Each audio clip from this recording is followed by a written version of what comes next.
Cambodia. In the wake of a human trafficking racket busted there recently, the Andhra Pradesh police has said around 300 Indians revolted against their handlers, leading to most of them being arrested there. As many as 150 young people from Visakhapatnam and its vicinity have actually been stuck in Cambodia for a year already, where they are being coerced to carry out cyber crime and Ponzi scams by Chinese handlers. This is what the police is saying.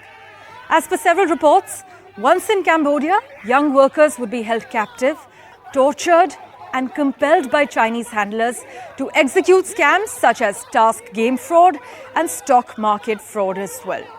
The Visakhapatnam Police Commissioner A. Ravi Shankar has noted that these trafficked Indians caused large-scale riots in Jinbei and compound in Cambodia, which is allegedly a hub for cybercrime.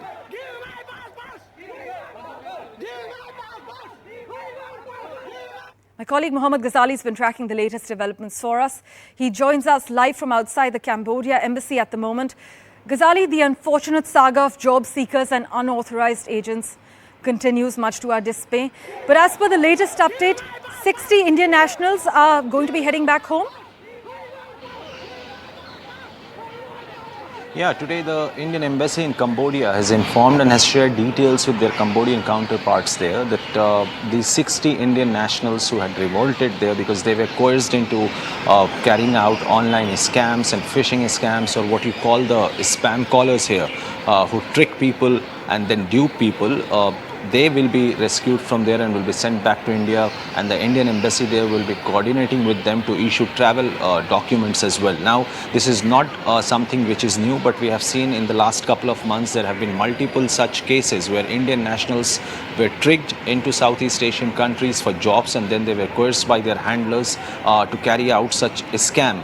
In this particular case, this entire issue came to light when Visakhapatnam police received a complaint from a complainant saying it's sharing details about an online scam, and after the probe, there was one Indian national who was arrested in Hyderabad who had tricked people to Cambodia, and there the Chinese handlers coerced these people, the Indian nationals who were sent from Andhra to Cambodia for jobs, to carry out such phishing scams. And now, despite raising these issues multiple times, because in April as well the Ministry of External Affairs had issued an advisory asking the job seekers to be aware of those agents who trick them into the Southeast Asian countries, and also not to get into any other sort of job rather than what is mentioned on their job letters. So this is what it has come to light now, that 60 Indians will be sent back to India after having revolted there because they were coerced to carry out these phishing scams from Cambodian soil. The United Nations, by the way, had said last year that more than 1 lakh people had actually been trafficked into online scam centers as far as Cambodia is concerned. But as always, Ghazali, thanks so much for joining us with that live update.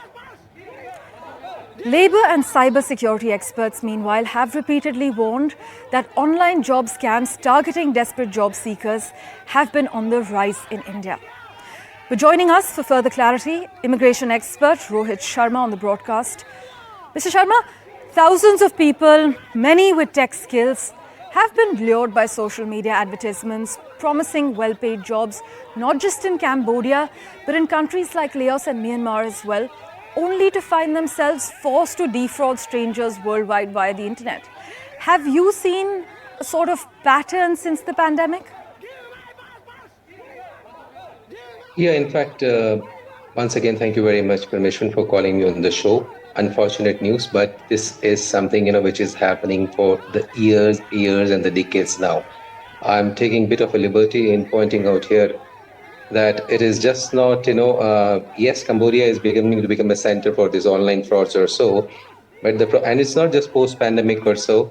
It is like it's the entire nexus is there. We are talking about, young kids. They are being lured up into these jobs, and remember, they are not going to a US or a UK. We are talking about Cambodia. They are being lured up to these kind of places where even they are being asked to pay salary. They are being given a salary structures of $500, $600, $700, giving certain amenities which are in fact I can bet you are even much below than what they are living here in India. So yes, there is a rise of such opportunities. One must look into that, why these people are so desperate that they want to go outside to such Indeed. places. And we are talking about them going on, jobs which are related to online, which are related to cyber. So they are not those that kind of a dumb professionals. They must have some mind, some brain to actually go there and work onto these kind of a jobs. Now the system itself so is completely has gone for a berserk here. Why in the first place, this is not checked here in India that the consultants who are representing these jobs are whether they are having in the first place the Ministry of Manpower license, whether they are having Ministry of External Affairs, their regulations requirements are being fulfilled. Right. I can bet you 90% of them are not having. We are talking about Andhra, sitting here in Delhi. I can tell you 90% are not even having that, right? And then when these consultants are actually luring them, these people, how come a guy can land in Myanmar or and land in Cambodia on a tourist visa? Really, he's landing in Cambodia on a tourist visa. After landing, In that fact, the tourist Ministry visa of is External converted Affairs into. has said that one must practice caution, especially when applying for jobs abroad. But Mr. Sharma, some labour experts also blame trafficking scams on India's tough job market. But many believe that better employment opportunities at home are still unlikely to be enough to stop them from migrating abroad for opportunities. Have you witnessed this trend?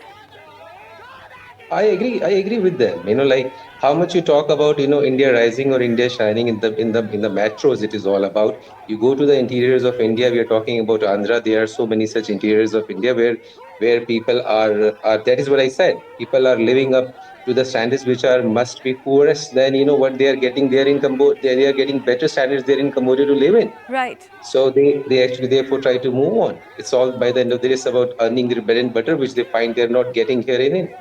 Also, Mr. Sharma, what are some of the most common scams used by unauthorized agents? And how exactly can one safeguard themselves from falling prey to such scams? See, as regard the scam is concerned, it's pretty simple. Like that, here is an opportunity like which is coming from an employer, and they talk about making it a guarantee of a job. That's first thing, that you pay X amount and you get the job. This itself Right. is a scam, because you are getting a job just by paying, not on the basis of your credentials, and B, without even the interviews at times, or they are just a mass introductions or so. They are being offered the job, and the person find, oh, I'm getting into this particular destination, and then there have been very common statement that your living expenses and everything is being taken care of. Whatever you are earning is your saving. So good luck, and you simply apply, and we are going to take care of your all the needs. Very simple, for consultants to actually to go through that. And mind you, when they are actually offering them these salaries or the 1 year or a 2 year contract, they are eating away their 3 years or 6 months of salaries here in India itself as part of their fees or so. I Right. am very, very strong, critic of this aspect, and I'm sorry to say here the Ministry of External Affairs, Ministry of Manpower actually also failed. That they are also not taking a crack or taking a whip on all these consultants who are practicing this job without their umbrella, without the license that they are required to Indeed, procure, the whip without does that need to be license. cracked on these unauthorized agents. But there's also no denying that this trend does highlight a tough labour market in India, where unemployment and a lack of skilled permanent jobs has also been a leading concern in the ongoing general election. Absolutely. Thanks so much, Rohit Sharma, for joining us with that quick comment. Thank you very much.